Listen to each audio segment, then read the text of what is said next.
Como é bom crermos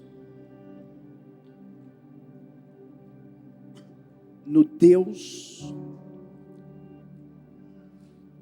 que faz o impossível acontecer. Como é bom crermos no Deus que é ilimitado.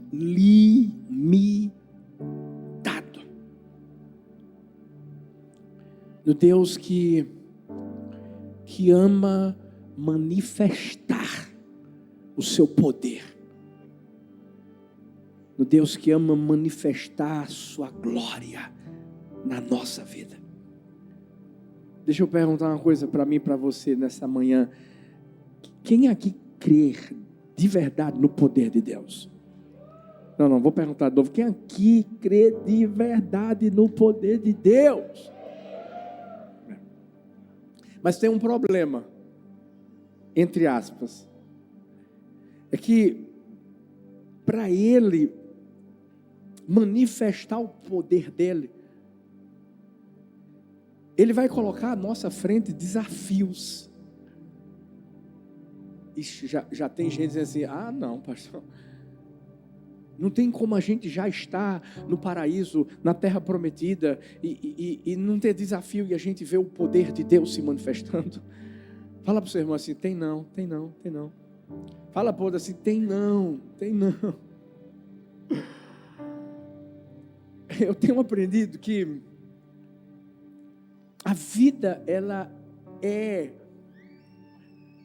a soma de vários desafios que nós vivemos até Jesus voltar.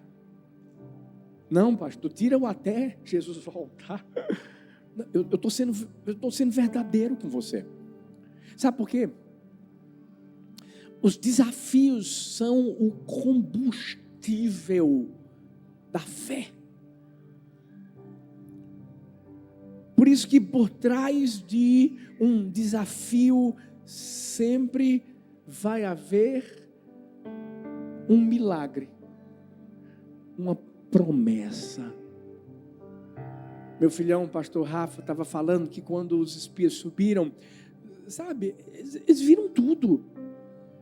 Havia um desafio, o desafio era subir, o desafio era olhar a terra, perceber que tinham gigantes, que era uma terra preparada para uma guerra, mas havia o quê? Uma promessa. Por isso que quando a gente vê o povo de Israel saindo do Egito, desafio número 1 vencido. Aí depois vê o povo de Israel na frente do Mar Vermelho, desafio número 2 vencido. Daqui a pouco o povo de Israel vai para onde? Vai para o deserto, desafio número 3 vencido. E se eu for continuar, você deve saber da história. Você vai ver tudo que vai acontecer. Ainda vai vir Rio Jordão, ainda vem muralha de Jericó, ainda vem a cidade de Ai, ainda vem tanta coisa.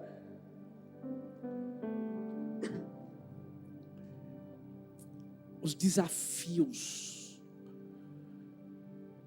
nos movem porque por trás deles tem uma promessa, tem um alvo, e é lá que nós temos que chegar. Sócrates, filósofo, dizia que uma vida sem desafios não vale a pena ser vivida. É simples o que ele diz, mas é real. Por quê? Porque viver é enfrentar desafios. Alguém diz que quem nunca enfrentou desafios apenas passou pela vida, mas não viveu.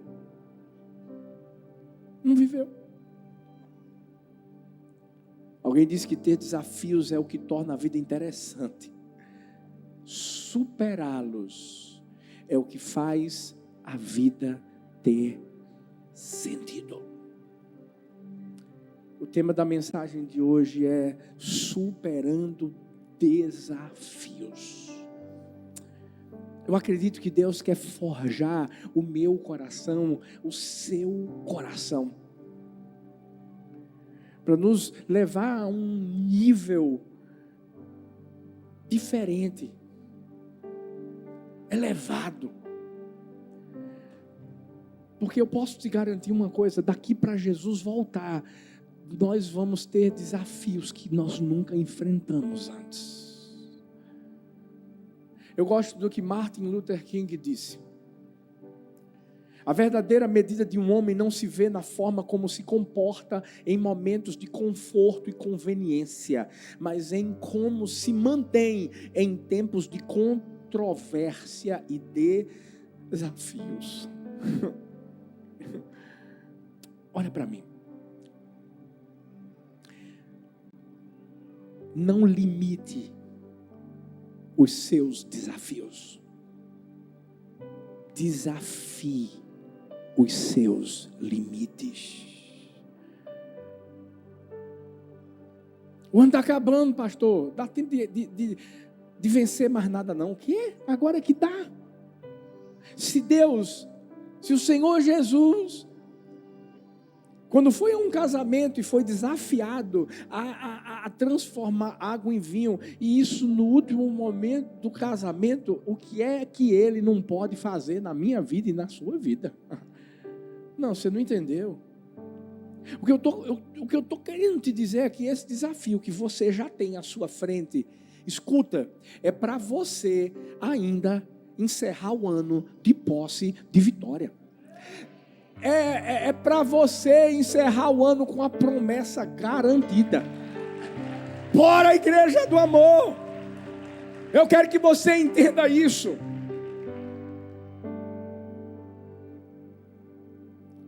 Sabe, por isso que a gente inaugurou Camaragibe, Abreu.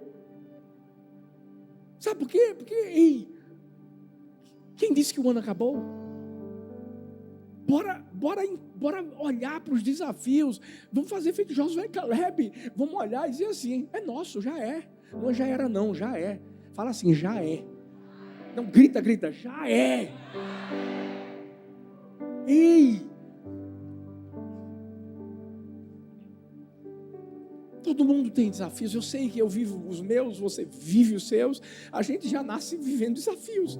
A criança, quando nasce, já é desafiada a sair do conforto que ela estava lá na placenta, tranquilinha, recebendo sua comidinha no cordão umbilical, e de repente, sabe, aquele conforto maravilhoso, aquele escurinho se torna uma grande claridão. E essa criança começa a perceber que eu estou num lugar que está um pouquinho mais frio. Lá era quentinho na barriga de mamãe. Olha o desafio. E a criança vai crescendo e vai sendo desafiada, porque eu e você fomos. O desafio de andar, o desafio de falar, o desafio de aprender a se limpar. Misericórdia. Tem criança que ainda está pedindo para papai limpar, não pode. Todo mundo é desafiado. Você vai crescendo, vem desafio de vestibular, de Enem. Vou nem falar para... O pessoal deve estar esperando o resultado aí, né, gente? Aí daqui a pouco você pensa que acabou não, o desafio da faculdade, porque vai ter que fazer prova, vai ter que passar. Aí acabou a faculdade, eu fiz direito, aí acaba direito, acabei não, vai ter que fazer uma AB. É um desafio atrás do outro. Mas é isso que nos move. É isso que faz a gente acreditar que Deus vai fazer algo grande, que tem algo melhor e que a gente vai viver mais. Porque senão você só passa pela vida. Você não vai vivê-la de forma intensa. Jesus, quando veio ao mundo, ele teve desafios. Primeiro, o desafio de deixar o seu trono. Segundo, o desafio de ter que levar o evangelho que ele sabia que muitos não iam acreditar. O desafio de perdoar, de olhar para todos aqueles que gritavam: crucificam, crucificam, crucificam, enquanto ele dizia assim: Pai, perdoa-lhes porque não sabem o que fazem. O desafio de ir à cruz. O desafio de ser trocado por um ladrão. E ao mesmo tempo ter sido crucificado ao lado de 2. Mas sabe o que é que Jesus fez? Superou todos os desafios. Se eu e você estamos aqui, é porque Ele nos deu a principal lição. E porque Ele nos deu essa principal lição de superar desafios, a gente vai imitá-lo. E os nossos desafios também serão superados em nome do Senhor Jesus. Eu quero te mostrar como é que a gente consegue superar os desafios. Como é que eu consigo lidar com eles? Primeiro, eu já quero te mostrar que nós já temos um manual que nos mostra o que a gente deve fazer diante de cada desafio. O desafio é dentro da família. Tem aqui na Bíblia alguma coisa para que você vença esse desafio. O desafio é na vida financeira, é no trabalho. O desafio é na vida amorosa. O desafio é na vida emocional. Para qualquer área da vida, vai ter uma direção de Deus para a sua vida, para que você supere esse desafio. Não para que você seja derrotado pelo desafio, mas para que você o supere. Está onde? Está na Bíblia. Por isso que eu acho que o primeiro desafio que a gente tem que superar é o de ler a Bíblia. É o de ler a Bíblia. Não, pastor, mas eu já acompanho os cultos da Igreja do Amor. Isso não é tudo. Você tem que buscar a palavra. Por mais que muitas vezes você leia a Bíblia e talvez você não está entendendo aquilo direitinho que você está lendo, mas depois, experiência própria, no momento em que você mais precisa, no momento dos desafios, de repente vem aquele texto no seu coração, pá! E Deus diz assim, faz isso. Eu sei, tem coisas complicadas, tem. Laura hoje chegou para mim e fez, pai, eu queria tirar uma dúvida. Eu estou lendo Cantares de Salomão. Filho. E assim, sabe, pai, eu não entendo que noiva é essa e que noivo é esse. É o quê? Calma, filha, deixa eu tomar um cafezinho. Sara diz assim, eu não gosto muito de Cantares, pai, porque diz que o pescoço da mulher é feito uma montanha. Se meu namorado chegar para mim e falar que eu tenho um pescoço feito uma montanha, eu acabo na hora. Mas deixa eu te falar, quando a palavra diz que a palavra de Deus não volta vazia, faz o que apraz ao coração dele. Tem momentos em que você pode não entender o que você está lendo, mas vai ter um momento no desafio que você está vivendo, em que o Espírito Santo vai trazer à tona a revelação daquilo que você leu, e ele vai trazer aquele versículo específico para a sua vida, para você superar o desafio, para você vencer.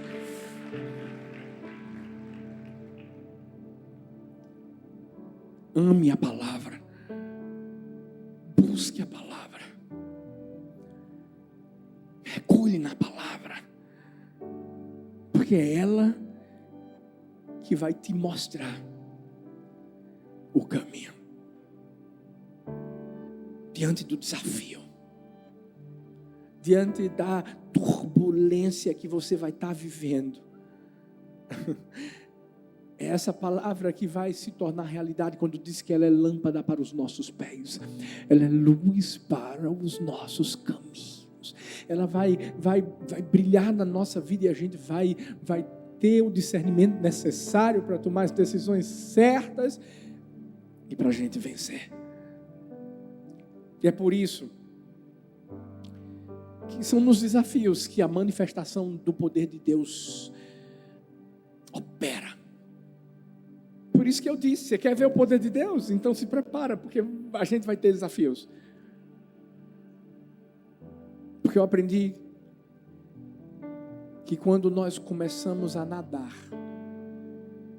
quando a gente aprende a nadar de verdade, a gente aprende a nadar nas correntezas do rio e não no remanso dele, não no lugar onde as águas estão bem tranquilas. Quem está pronto para superar desafios ainda esse ano? Vou perguntar de novo, online também, quem está pronto para superar desafios ainda esse ano? Você que está online, levanta a mãozinha aí também, que eu vou botar a minha aqui, ó, que eu estou com você, eu estou aqui. O que é que a gente faz, pastor? Vamos lá. Vou falar de 3 coisas que são desafios na nossa vida. E se a gente vencê-los, meu Deus, a gente vence qualquer outro. Primeiro, o desafio de ser agradecido. É um desafio. Todo mundo aqui deve se lembrar do que Lucas 17, a partir do versículo 11 até o 19 diz. Lembra? 10 leprosos chegaram até Jesus, queriam ser curados. O que Jesus fez? Jesus lançou uma palavra sobre a vida deles, mostrando que eles já estavam curados e que eles só deveriam ir agora ao sacerdote, porque era uma obrigação legal, religiosa, bíblica, de ir ao sacerdote, para que o sacerdote olhasse para eles, examinasse eles e eles fossem considerados puros de novo. Por quê? Porque a lepra era uma doença que, para o judeu, fazia com que ele fosse impuro. Ninguém chegava perto, havia cidades só para leprosos. E a Bíblia diz que esses homens, eles foram juntos, e ao mesmo tempo eles estavam indo juntos para o sacerdote. Mas um deles percebeu o quê? Que estava curado. Por quê? Porque, venhamos e convenhamos, a lepra era uma doença muito visível. E esse homem, eu acredito que ele viu que o seu corpo estava como de bebê, de novo. Porque quando Deus faz algo na nossa vida, meu amigo, Deus quando reforma a nossa vida, na verdade, Ele quebra tudo e faz de novo. Ele não deixa nenhum jeitinho brasileiro na casa, não. Esse homem percebeu, estava indo para o sacerdote, disse, o que eu vou fazer com o sacerdote se eu tenho um sumo sacerdote? Se pastor Xande tivesse aqui, ele ia dizer, eita! E pastor Xande já pega logo. Deixa eu te falar. Ele voltou para agradecer. Talvez você me pergunte, pastor, por que a Bíblia diz que tem 10 e só um volta? É só para mostrar que, infelizmente, gratidão é coisa de minoria. Como é que é, pastor? Gratidão é coisa de minoria. Existem pessoas que, infelizmente, recebem tanto, são tão abençoadas, mas não agradecem. Eu vi a história de uma mãe que estava com a filha, estava indo, né, no mercado de frutas, estava caminhando e tal, e teve uma hora que a mãe parou para ver algumas laranjas, e nessa hora o dono da vendinha de laranjas percebeu que a filhinha, tinha 4 anos, essa menina, estava olhando, sabe, aquela carinha de eu quero, que criança faz. E ele, de uma forma tão meiga, pega aquela laranja, dá para a menina. A mãe olha e fala para sua filha, filha, como é que se diz? E a menina olha para o vendedor e diz assim, descasca.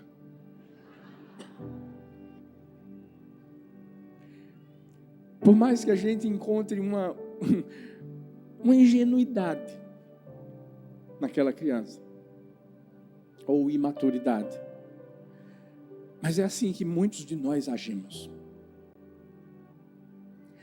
Por isso que ser grato é um desafio que a gente precisa superar.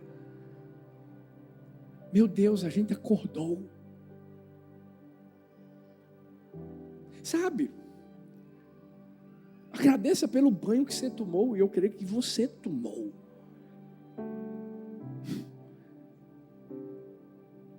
Agradeça. Que você dormiu numa cama, porque tem gente que nem cama tem para dormir. Sabe, são coisas pequenas. Por isso que aquele homem, aquele leproso, ele voltou para para dizer assim: eu valorizo o que o Senhor fez por mim. Porque gratidão é isso, é valorizar algo que alguém fez por você. Deixa eu te dizer, você acha que esse texto está aqui para Jesus, né, ficar melhor na figura aqui, na história? Não! Quem ganhou aqui não foi Jesus, foi o leproso. Porque sempre quem agradece é que ganha mais. Esse homem que voltou, tinha sido curado da lepra. Mas sabe quais foram as palavras de Jesus? Depois você lê. Jesus diz assim: cadê os outros? Porque deixa eu te falar, da mesma forma que Jesus se lembra de quem agradece, se lembra de quem não agradece. Preste atenção nisso. E quem é grato recebe mais. Estou falando que quem não é grato, Deus vai dizer assim: vou pegar o que eu dei. Não, Deus não vai fazer isso. Mas você perde de receber mais. Isso você perde. Por isso que Jesus olha, pergunta: cadê os outros? Não estão aqui? Beleza. Filho, vai. A tua fé te salvou. Jesus não disse: a tua fé te curou. Porque a cura ele já tinha recebido.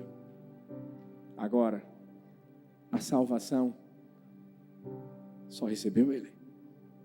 Os outros 9 só ficaram com algo que o pessoal podia ver pelo lado de fora. Mas o outro, pelo lado de fora e pelo lado de dentro. E o que está dentro é melhor do que o que está fora. Gratidão. Então agradeça. Para de reclamar, para de criticar, para de como a gente fala, reclamar de barriga cheia. Para. Você tem comida, você tem um arroz gostoso, uma farofinha, um feijãozinho preto, com aquela carne de sol dentro. Não vou nem mais falar, porque é meio-dia daqui a pouco. Se Paulo Vitor estivesse aqui e dizia assim: arroz não, pastor, pode não, salada e proteína. Pronto. Tem que ser feito Daniel. Estou lendo Daniel e Deus falou comigo assim, né? Daniel só comia salada e bebia água. Eu disse: Deus, o senhor está querendo falar alguma coisa? Espera aí, bota a proteína no meio aí, pai. Agradece, não reclama, mostra o seu coração.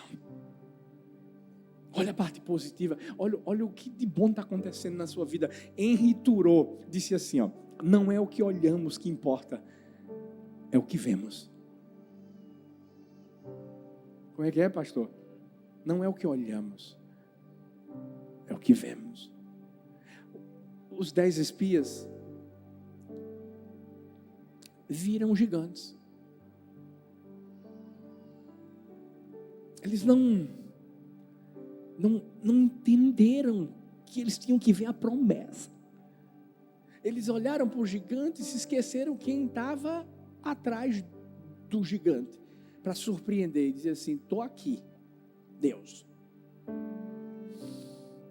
Tem muita gente que só está olhando o lado negativo da coisa, dos problemas, e aí por olharem isso não agradece. Deixa eu te falar, perdão a expressão, mas toma uma vergonha na cara.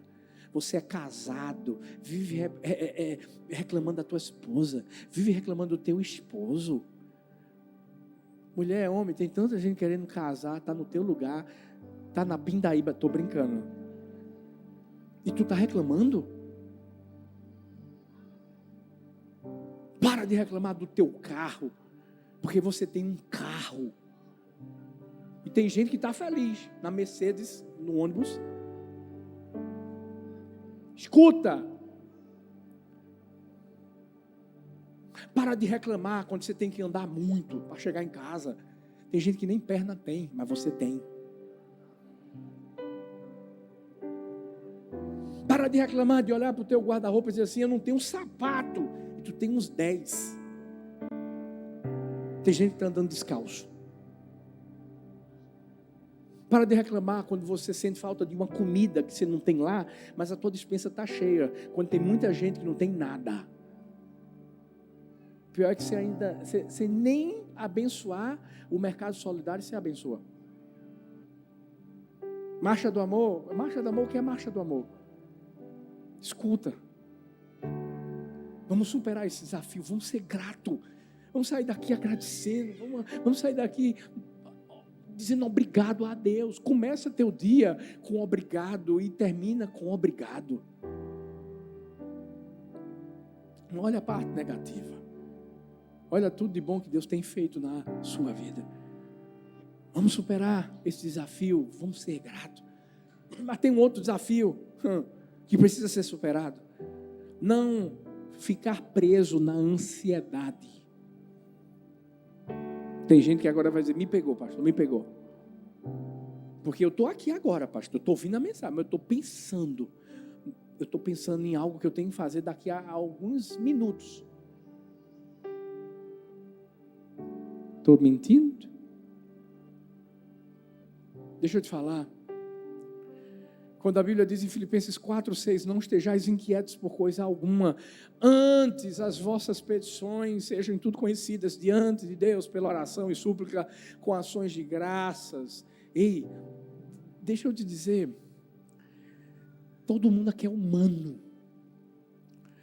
todo mundo aqui já nasce ansioso. Como é que é, pastor?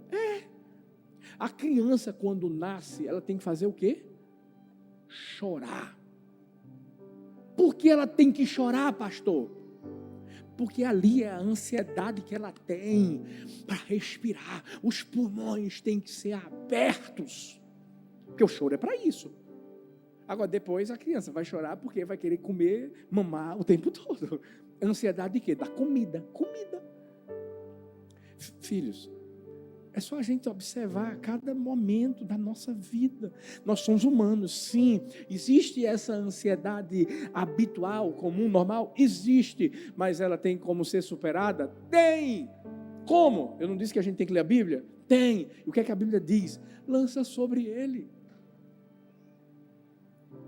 Quantas vezes eu não fico ansioso? Você não tem ideia o quanto eu fiquei ansioso em relação a Abreu, o quanto eu fiquei ansioso em relação a Camaragibe. Camaragibe, a gente tinha um deadline, a gente tinha um tempo que a gente tinha que sair de lá e não tinha lugar nenhum. O que é que o senhor fez? Eu fiz o que a Bíblia diz. Paizão, vamos bater um papo. O seguinte, o contrato lá de Camaragibe vai até agora, novembro. E eles precisam de um lugar, pai. A igreja está crescendo tanto lá. Mas eles estão num lugar que, para chegar lá, é só a graça. É um lugar maior, é o terceiro lugar onde eles estão indo. Mas a gente precisa de um lugar que seja muito acessível, porque eu sei que tem mais vidas para a gente alcançar. Eu estou lembrando, na verdade, eu não preciso, o senhor já sabe, mas é por causa de mim, porque eu estou ansioso. Vê um lugarzinho bom para eles. Lugarzinho não. Um lugarzão. Amém, paizão? Tudo certo? Love you, beijo. Talvez você está dizendo assim, o senhor fala assim com ele, eu falo. E toda vez que vem alguma ansiedade, eu digo, pai, eu tenho que falar um negócio com o senhor. Lembra daquele papo que a gente teve? Está rolando uma ansiedade de novo. E o senhor sabe o que tem que acontecer, não sabe? Aí sabe o que é que Deus faz? Deus faz. Deus se move. Deus age. Porque deixa eu te dizer uma coisa, o problema é que a gente quer vencer a nossa ansiedade se confiando em nós mesmos. É ou não é? A gente quer vencer a ansiedade, achando que é a gente que vai ter que resolver, e a gente começa a se preocupar, e a gente começa a ter plano A, B, C, D, E. Não, deixa eu dizer, quando você falar com ele, ele vai dar o plano J para você. Como é que é o J? É o de Jesus. E aí você vai seguir o que ele está mandando você fazer. Tem sido assim na Igreja do Amor 20 anos, dessa forma. Paizão, está acontecendo isso e aquilo outro, o que é que eu faço? Mas se a gente tentar fazer as coisas do nosso jeito, A gente pode procurar pessoas que não vão nos orientar da maneira certa. Adão e Eva erraram. Sabe por quê? Porque ouviram a voz de alguém que não trouxe um direcionamento correto para a vida deles. A voz do diabo. Por isso, que olha que coisa, uma direção foi dada, não comam do fruto da árvore do conhecimento do bem e do mal. O que é que eles fizeram? Até aí tudo bem, não comeram. Mas aí vem a ansiedade. A ansiedade muitas vezes vem através de pessoas que estão perto de nós, sabia? O diabo chega e diz assim: Deus disse que vocês não podem comer aí de alguma árvore. Tentou enrolar eles. Para quê? O diabo chegou falando sobre comida para Eva. Porque Eva é crente, gente, e gosta de comer. Estou brincando. O diabo quis gerar uma ansiedade no coração dela em relação àquilo que Jesus tinha falado, Deus tinha falado. Porque eles não estavam nem aí mais. Eles estavam vivendo a vida deles, estavam crescendo, se multiplicando, vivendo o que Deus queria para a vida deles. Mas aí, chegou a serpente. Cuidado. Os 10 espias lançaram uma ansiedade no coração de uma nação toda, dizendo que tinha gigantes e que tinha... E o pior é que a ansiedade sempre vai aumentar as coisas. É ou não é? Aí você fica se preocupando com algo que você nem sabe se vai acontecer ou como vai acontecer. Aumenta, exagera. E aí vem a depressão, vem a angústia, taquicardia. Você pensa que está morrendo do coração, está não. Você está tendo um ataque de ansiedade. Vai vir um pânico. Filhos, vamos superar. Como, pastor? Fala com ele. Quem é o seu pai? Pergunta a pessoa que está perto de você, quem é o seu pai? Pergunta a outra pessoa, quem é o seu pai? Ei, ele é o nosso pai. Enquanto o diabo vai tentar complicar as coisas, ele vai descomplicar. Quando a gente tem um relacionamento com Deus, a gente só precisa falar. A gente só precisa dizer a ele. Davi fazia isso. Era uma nação que se levantava contra o reino de Israel. Pessoas que queriam matá-lo. E Davi estava dizendo assim: e aí, o que é que eu faço? Vai para a palavra. Sabe, ouve mensagem sim, mas vai para a célula. Ouve o que o teu líder de célula vai te orientar, porque ele ali é usado por Deus. Teu discipulador que está ali pertinho, fala. Aí tem gente que não abre o coração e por isso deixa a ansiedade explodir. Quando explode, acaba tudo. Esse é um desafio que a gente vai vencer. Tem gente que não acabou nem um ano, está pensando no ano que vem. Calma. Ainda dá tempo de acontecer tanta coisa. Abre o coração. Agora, escuta. Abre o coração para falar as coisas certas. Porque o primeiro desafio é de ser grato. O segundo desafio é de você vencer essa ansiedade. Mas o terceiro desafio é o de controlar as palavras.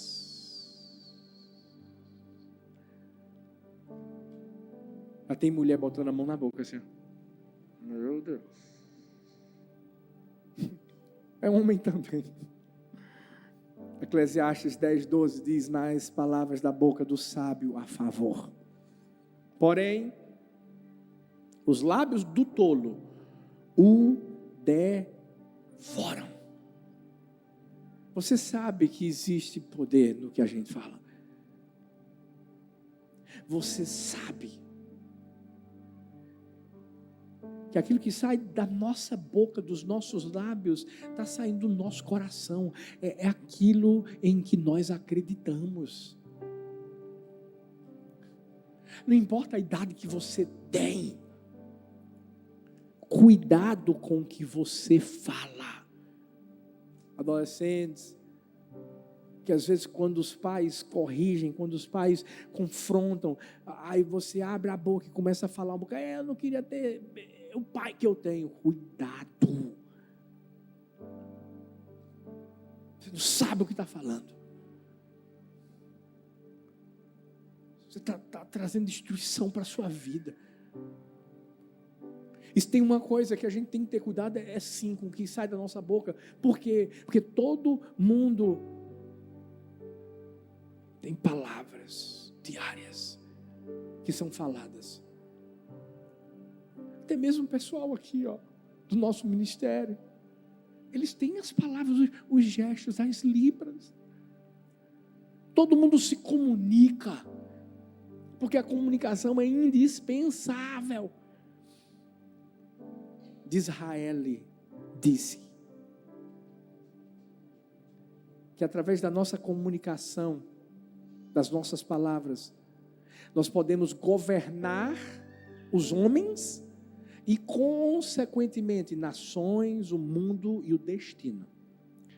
E mesmo antes de governarmos os outros, as palavras nos permitem o autocontrole e o governo próprio. Por isso que temos que controlar nossas palavras, e é um dos maiores desafios, porque primeiro elas nos atingem.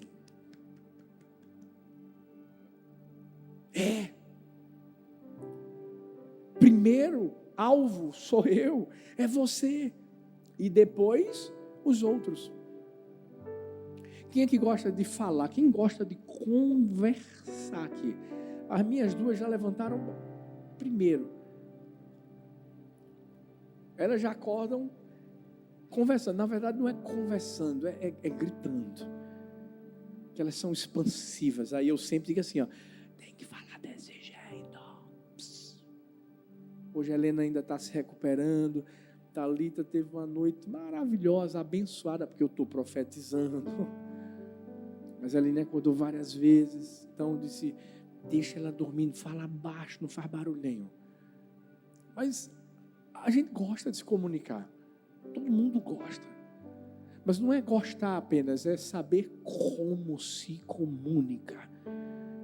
Por quê? Porque esse desejo natural de todo mundo, presta atenção, é algo que pode também ser vivido no sobrenatural. Porque as palavras naturais que eu falo podem se tornar sobrenaturais. Tanto para a construção, como para a destruição. Por isso que Tiago vai falando sobre língua. E ele vai equiparar fogo a veneno. Falando que uma fagulhazinha pode destruir um bosque. Falando sobre o poder mortífero do veneno. Cuidado! Porque tem gente que tem língua de cobra. Tem veneno sendo lançado para si e para os outros. Não esquece que as nossas palavras, elas podem ganhar vida. E podem se espalhar de uma maneira que até a gente mesmo não imaginaria que teria esse alcance. Por isso que eu gosto de acordar declarando palavras de fé. Sabe, a Leninha não dormiu tão bem hoje. Eu ajudei a Thalita também, mas dormi com as meninas para poder estar aqui hoje de manhã. Mas eu me acordei, eu vi a torcidinha dela, mas eu me acordei dizendo assim, Pai, esse é o dia que o Senhor fez. Eu me alegro, eu me regozijo nele. Eu quero declarar, Pai, saúde sobre a Helena. Eu quero declarar que ela está curada. Eu quero declarar que essa tosse vai passar. Eu quero declarar que o corpinho dela vai, em nome de Jesus, vai voltar ao normal. Que eu creio naquilo que eu estou falando. Sara, Laura oraram por ela no carro, declarando a mesma coisa, abençoando a vida dela. Porque é uma decisão que eu tomo. Eu me levantar para construir aquilo que eu creio que eu vou viver. Eu me levantar para destruir aquilo que Deus quer construir para eu viver. Fique em pé no seu lugar para parecer que está acabando, mas está acabando. Eu tenho 8 segundos. A gente está na época da Copa do Mundo e vamos profetizar que o Brasil vai ser hexa. Falando as palavras, né, gente? Em nome de Jesus. Mas aconteceu uma coisa interessante na Copa do Mundo de 1998. Eu sei que não foi uma Copa muito especial, por causa da final que houve do Brasil e França, mas as coisas velhas passaram, eis que tudo se fez novo. Mas naquele ano, eu não sei se você lembra, mas contra a Holanda, foi Holanda, gente? Foi Holanda. Pênalti. Tafarel. Quem lembra de Tafarel? Está lá ainda ele. Está treinando o Alisson, que é um servo de Deus. Vou orar por ele. Naquele momento em que houve o pênalti, que Tafarel estava lá, um outro jogador da seleção chamado César Sampaio chegou para ele e disse assim: Tafarel, Deus vai te abençoar. Essa é a sua hora. E a gente sabe o que aconteceu. O Brasil ganhou. Acho que deve ter passado para a semifinal. Não sei se foi final, alguma coisa desse tipo. Porque eu estou trazendo essa ilustração verdadeira. Porque as palavras têm poder. O que é que você tem profetizado sobre sua casa? O que é que você tem profetizado sobre o teu trabalho, onde você está lá, ou a empresa, ou sobre a nação? O que é que você tem profetizado sobre teus filhos? Sobre sua vida? Sabe, chegou a hora de a gente superar desafios. E se a gente começar superando esses, eu garanto a mim e a você, meu Deus, a gente vai vencer todos. Seja a ingratidão, seja a ansiedade, seja o descontrole das palavras, a gente vai vencer. Porque o mesmo DNA daquele que venceu está sobre mim e está sobre você. Eu quero que você coloque a mão no coração nessa hora. Eu quero orar pela sua vida. Você que está aqui presencialmente, você que está online. Ei, coloca a mão no coração, fecha seus olhos, paizão. Eu quero nessa hora colocar diante do Senhor a minha vida, a vida de todos os que estão aqui, os que estão em tantos lugares do Brasil e do mundo online. Deus, nós confiamos em Ti, nós cremos em Ti, nós queremos a manifestação do Teu poder, nós queremos ver isso acontecendo na nossa vida e sabemos que por isso tantos desafios vão ser colocados à nossa frente, mas nós não vamos parar. Nós queremos já começar a vencer, Deus, esses desafios que nós mencionamos nessa manhã. O desafio da gratidão. Deus, dá-nos um coração sempre grato. Independente das circunstâncias, Deus, dá-nos um coração grato. Nos ensina a agradecermos antes mesmo de vivermos a promessa que o Senhor tem para a nossa vida, porque foi isso que Josué e Caleb fizeram. Deus, dá-nos um coração que consegue descansar no cuidado do Senhor dia a dia por nós, que consegue lançar toda a ansiedade sobre o Senhor, crendo que o Senhor está no controle de tudo. Dá-nos, Deus, um coração que supera o desafio da língua, das palavras, um coração de fé, porque um coração cheio de fé vai ser sim um coração que vai liberar coisas da fé através dos seus lábios. E hoje eu abençoo o teu povo, crendo que é esse coração que nós temos. E qualquer outro desafio que seja levantado à nossa frente será superado, será vencido, será ultrapassado, para a glória, para a honra e para o louvor do nome de Jesus. E é nesse nome lindo que nós oramos. Amém, amém e amém.